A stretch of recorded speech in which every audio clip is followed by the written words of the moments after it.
आम आदमी पार्टी के राष्ट्रीय संयोजक अरविंद केजरीवाल जी को एक झूठा केस, जिसको वो शराब घोटाले का केस बताते हैं, जो केस है ही नहीं, एक मन गढ़ंत कहानी है, उसको लेकर अरविंद केजरीवाल जी को सीबीआई के अंदर बुलाया गया। लगभग 9.5 घंटे पूछताछ की, 56 क्वेश्चन उनसे किए गए। आम आदमी पार्टी कट्टर ईमानदार पार्टी है, देशभक्तों की पार्टी है। जब भी ईडी ने, सीबीआई ने, किसी सरकारी एजेंसी ने, किसी न्यायालय ने हमें बुलाया तो हम गए, हमने पूरा कोऑपरेट किया। परंतु भारतीय जनता पार्टी किस तरीके से अरविंद केजरीवाल की बढ़ती हुई लोकप्रियता को रोकना चाहती है। कल जब अरविंद जी को सीबीआई ने बुलाया तो पूरे देश के अंदर लाखों लोगों ने प्रदर्शन किए, शांतिपूर्ण प्रदर्शन किए।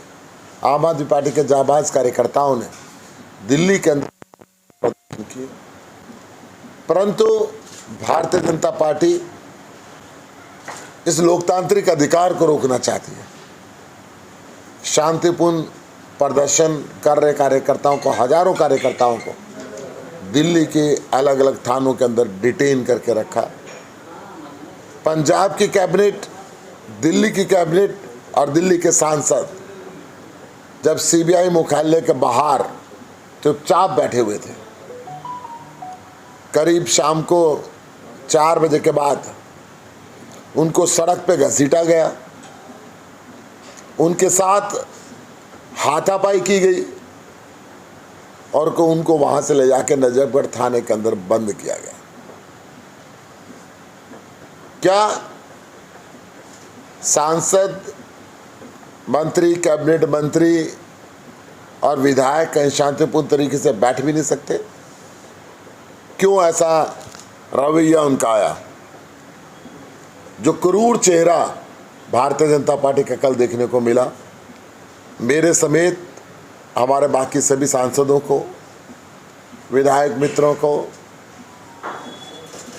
मंत्रियों को बंद किया गया और रात को 9:30 बजे के बाद छोड़ा गया।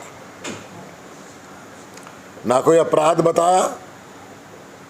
क्या इस देश के अंदर शांतिपूर्ण प्रदर्शन करने का अधिकार खत्म हो गया है? क्या आप शांतिपूर्ण प्रदर्शन तरीके से किसी के खिलाफ आवाज नहीं उठा सकते? क्या इस देश की लोकतांत्रिक परंपरा को भारतीय जनता पार्टी खत्म करना चाहती है? एक तरफ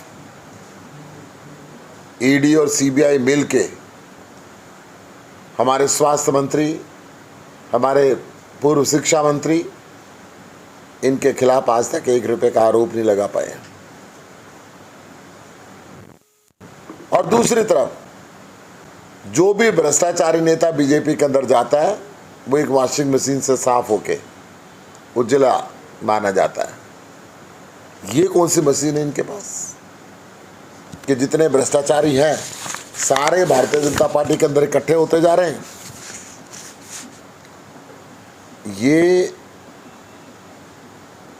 देश के प्रधानमंत्री के मन के अंदर अरविंद केजरीवाल का खोप है। देश के प्रधानमंत्री अडानी को भी बचाना चाहते हैं, जो इस सदी का सबसे बड़ा घोटाला हुआ है। संसद के अंदर हमने मांग की कि इसकी ज्वाइंट पार्लियामेंट्री कमेटी बना के जांच होनी चाहिए। सड़कों के ऊपर मांग की। एक पोस्टर लगाने पे हमारे सैकड़ों कार्यकर्ता हरियाणा, दिल्ली,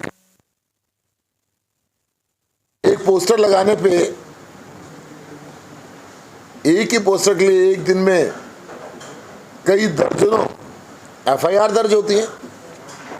अंग्रेजों के समय के अंदर भी ऐसा हाल नहीं था। पिछले 10 सालों से अरविंद केजरीवाल जी भाजपा के खिलाफ आवाज उठा रहे हैं, परंतु पिछले कुछ दिनों से जैसे अरविंद केजरीवाल जी ने दिल्ली विधानसभा के अंदर देश के प्रधानमंत्री को एक्सपोज किया, भारतीय जनता पार्टी को एक्सपोज किया, उस बात से बीजेपी तिल मिला चुकी है।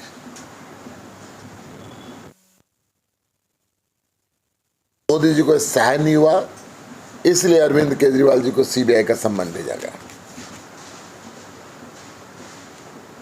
जिसने कुछ किया नहीं है तो उसने छुपाना क्या। अरविंद केजरीवाल जी सीबीआई के अंदर गए और उनके हर एक एक सवाल का जवाब दिया, परंतु इसका मतलब ये नहीं है कि आम आदमी पार्टी आवाज नहीं उठाएगी। जब आम आदमी पार्टी ने आवाज उठाया, प्रदर्शन किया, तो प्रदर्शन के ऊपर इन्होंने जोर जबरदस्ती की। बड़े शर्म की बात है कि भारतीय जनता पार्टी लोकतंत्र का गला घोटना चाहती है। अब देश रुकने वाला नहीं है, देश विकसित होकर रहेगा, देश शिक्षित होकर रहेगा। अरविंद केजरीवाल एक व्यक्ति नहीं, विचारधारा है, और अब ये विचारधारा रुकने वाली नहीं है। ये विचारधारा इस देश के अंदर निकल पड़ी है। जितनी मर्जी है जेल के अंदर डालें, जेलें कम पड़ जाएंगी, मगर इस विचारधारा पे चलने वाले लोग कम नहीं पड़ेंगे। आज इस प्रेस वार्ता के माध्यम से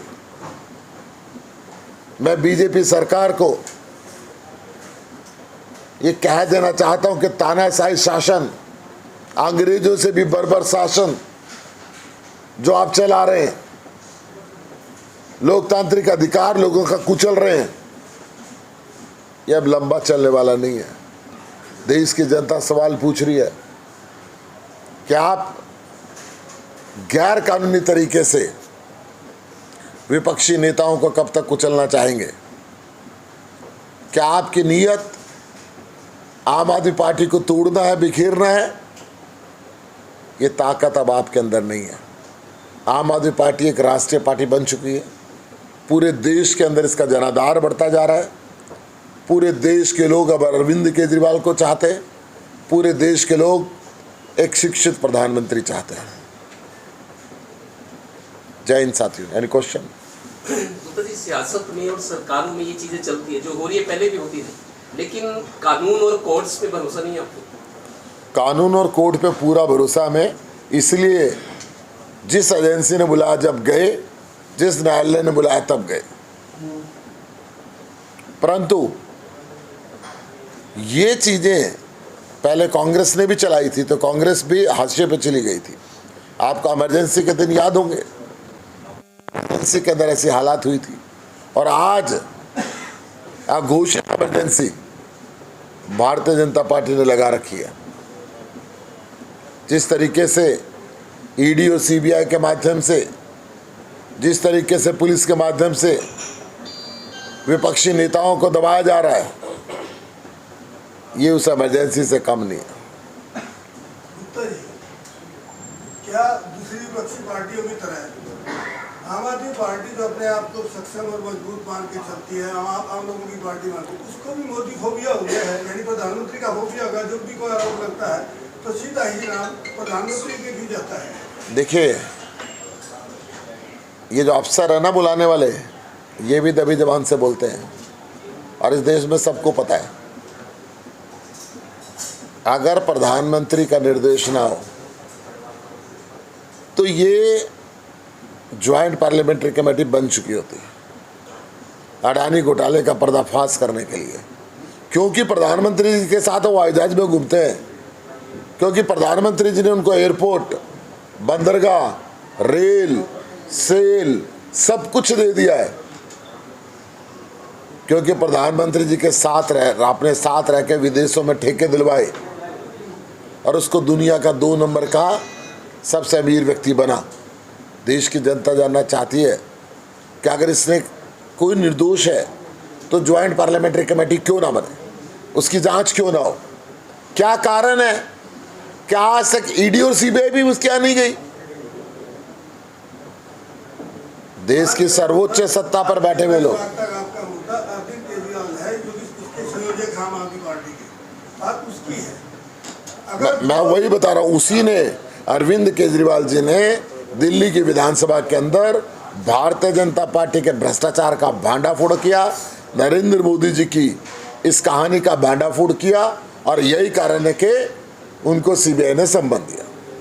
गुप्ता जी, सीबीआई ईडी का जो चल रहा है, चलो इसके अलावा विपक्षी एकता भी एक बड़ा मुद्दा है। कंसोलिडेट हो, विपक्ष एकजुट हो, ये दूसरा बड़ा मुद्दा है। अगर सरकार गलत कर रही है आपके कहने से, तो विपक्ष की एकता बहुत जरूरी है। देखिए, सारे विपक्ष की एकता थी कि ज्वाइंट पार्लियामेंट्री कमेटी बने।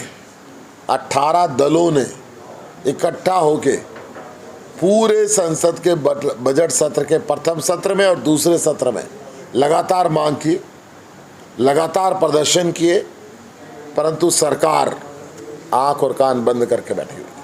जेपीसी के अलावा भी जो चीजें हैं ना, और आगे देश कैसे चले, उसके लिए विपक्षी एकता जरूरी है। देखिए, मैं आपको ये बता दूं, देश तब चलेगा जब ईमानदार लोग सत्ता के ऊपर बैठेंगे, जब भ्रष्टाचारी लोग सत्ता से दूर हटेंगे। दिल्ली सरकार बिजली फ्री दे रही है, पानी फ्री दे रही है, अच्छी एजुकेशन फ्री दे रही है, हेल्थ फैसिलिटी फ्री दे रही है, बुजुर्गों को तीर्थ यात्रा फ्री दे रही है, फिर भी 8,000 करोड़ रुपये साल के कमा रही है, क्योंकि कट्टर ईमानदार सरकार है। हरियाणा सरकार ना बिजली दे रही, ना पानी दे रही, ना अच्छे स्कूल दे रही, ना अच्छे हॉस्पिटल दे रही, ना बुजुर्गों को तीर्थ यात्रा दे रही।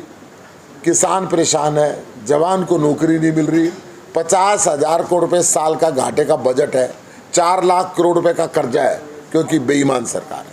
तो इसलिए बेईमानों को सत्ता से हटाना जरूरी है। गुप्ता जी, आपने कहा कि अरविंद केजरीवाल पाक साहब हैं, कोई उन पे किसी तरह का आरोप, तो अगर वो सीबीआई उनको लेके गई, समन करा, उनको बुलाया और पूछताछ करी उनसे, पहला सवाल ये कि क्या उनको आपके अनुसार क्या टॉर्चर किया गया सीबीआई के रूम में? दूसरा सवाल कि आपको प्रदर्शन करने की जरूरत क्या पड़ी? सुबह जाते हैं, वो शाम को आ जाते हैं, उनको मैं कह रहा हूँ, एक झूठे केस के अंदर एक मुख्यमंत्री को बुला लिया जाए और एक सरेआम केस दिख रहा, वहां पे कुछ ना किया जाए, क्यों? क्या विपक्षी दल ही रह गए? क्या इनके पास जितने लोग हैं, जितने भ्रष्ट हैं, जिनके ऊपर ईडी के केस चल रहे थे, सीबीआई के केस चल रहे थे, कोर्ट में केस चल रहे थे, प्रूव हो चुके थे, जिन्होंने भारतीय जनता पार्टी ज्वाइन कर ली वो पाक साफ हो गए? ऐसा क्यों? ये नीयत और नियति के अंदर फर्क है। क्या अरविंद केजरीवाल को कल टॉर्चर किया गया है? मैं कब कह रहा हूँ टॉर्चर किया? आपसे पूछ रहे हैं। मैं नहीं, कोई टॉर्चर नहीं किया। अरविंद केजरीवाल जी ने सीबीआई के अधिकारियों की तारीफ की और उन्होंने पूरा कोऑपरेट किया। जितने सवाल उन्होंने पूछे, हर सवाल का जवाब दिया। मुख्यमंत्री जी के पास कितने विभाग हैं जी?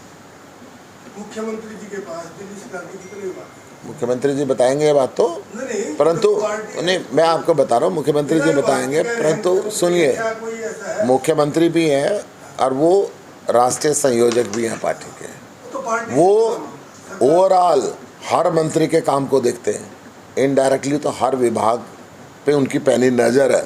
और यही कारण है कि दिल्ली के सरकारी स्कूल आज अमेरिका के राष्ट्रपति भी देखने के लिए आते हैं। यही कारण है कि दिल्ली के मोहल्ला क्लिनिक आज यूएन के president, general secretary moon moon भी देखने के लिए आते हैं। यही कारण है कि हरियाणा सहित देश का हर माँ बाप ये चाहता है मेरे बच्चों को दिल्ली के स्कूल और कॉलेजों में दाखिला मिल जाए तो इसकी ज़िंदगी बन जाए। यही कारण है कि हरियाणा में बीमारी से जब खेत और मकान बिकने का नंबर आता है, लोग कहते हैं दिल्ली चलो, वहाँ पर मुफ्त इलाज मिलेगा। वो उनकी पैनी नज़र है अरविंद केजरीवाल जी की। वो देश के प्रधानमंत्री को अनपढ़ प्रधानमंत्री कहते हैं। देखिए, अनपढ़ होना कोई बुरी बात नहीं है, परंतु प्रधानमंत्री के पद पे झूठ बोला जाए वो बहुत बुरी बात है। क्या वो न्याय अरविंद केजरीवाल करेगा? नहीं, मैं कह रहा हूँ कि देश के हर नागरिक को, देश के हर नागरिक को जानने का हक है कि मेरे देश का प्रधानमंत्री कितना पढ़ा लिखा है। और ये इलेक्शन कमीशन के एफिडेविट के अंदर भी आता है। क्या गलत बात है उसके अंदर? तो उसमें गलत क्या रहा? वो एफिडेविट है, उसकी डिग्रियां सामने आई है, उसको सच क्यों नहीं माना जाए? वो जो डिग्रियां दिखाई गई उस समय पे कंप्यूटराइज डिग्री होती नहीं थी क्या? मैं एक बात बताता हूँ, मान लो आपका एक स्कूल है, आपका एक कॉलेज है, वहाँ से एक बच्चा पढ़ता है और देश का प्रधानमंत्री बनता है, तो गर्व की बात है स्कूल के लिए, कॉलेज के लिए। अब आपकी बात को सच माने, एक न्यायालय की बात को सच माने। न्यायालय ने इस पर कोई फैसला नहीं दिया। न्यायालय ने डिग्री पूछने पे 25,000 रुपये का जुर्माना लगाया। नहीं, सुनिए मेरी बात को, मैं कह रहा हूँ कोई फैसला नहीं दिया। जब एक पब्लिक डोमेन की बात है तो उसको पूछने में नुकसान भी क्या है। Thank you.